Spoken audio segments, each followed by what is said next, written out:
I guess we can't help it. Whether we try not to or whether we are just completely indifferent to the idea, we do become attached to at least some of our material possessions. And it becomes very upsetting to us when we lose those, either through our own fault or more dramatically, I suppose, if someone steals our things from us.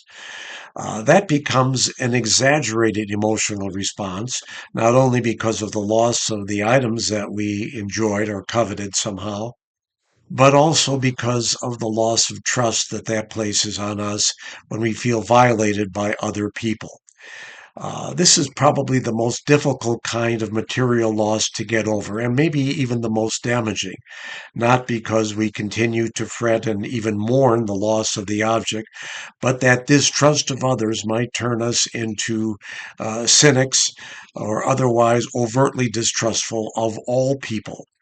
It's natural in a situation like this to want to assert as much control as possible, and it's prudent to do that to some extent.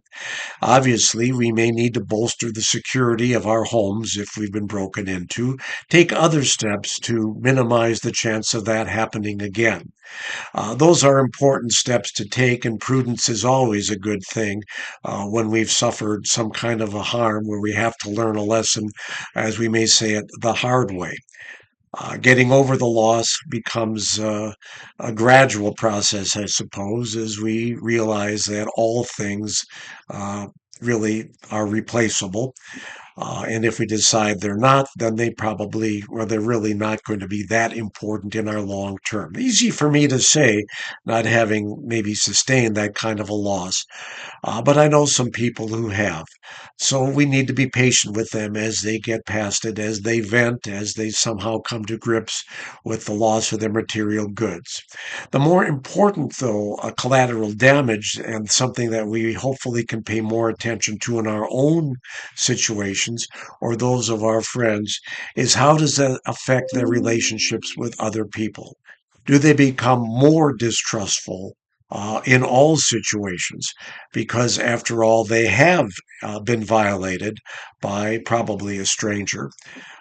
But whoever did it, and most of the time, I suppose, we or they never find out, the hurt was accomplished. It's people that we tended to, for people of goodwill, we like others, we enjoy people in general. Suddenly to be reminded that there are some bad apples out there and they may do us harm, that's hard to get past.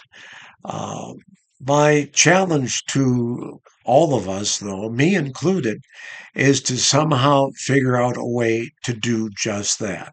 Again, prudence is important in protecting ourselves and our possessions in a healthy way, in a way that minimizes risk, but by the same token, not allowing bad situations, bad luck, violations of our property uh, to become grounds for us to turn on humanity in general.